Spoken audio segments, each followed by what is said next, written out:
Deze week verblijven wij in cottage 225. Dit is een 6-persoons premium cottage die net als de rest van het park geheel vernieuwd is.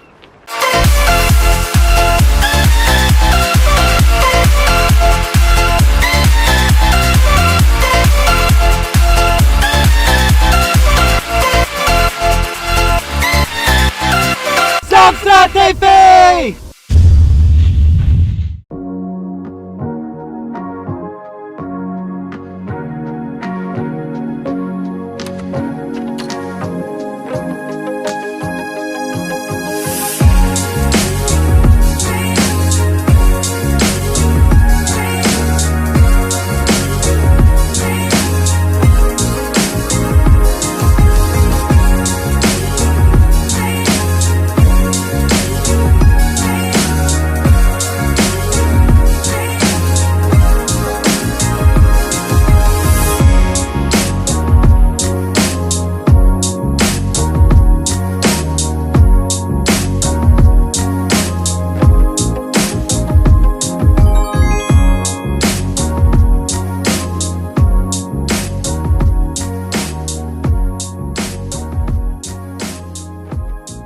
Ik dank jullie weer hartelijk voor het kijken. Wij zien elkaar volgende week weer. Tot ziens en tot de volgende video.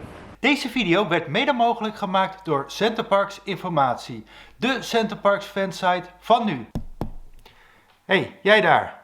Ja, jij. Ben je nou nog steeds niet geabonneerd op Zandstraat TV?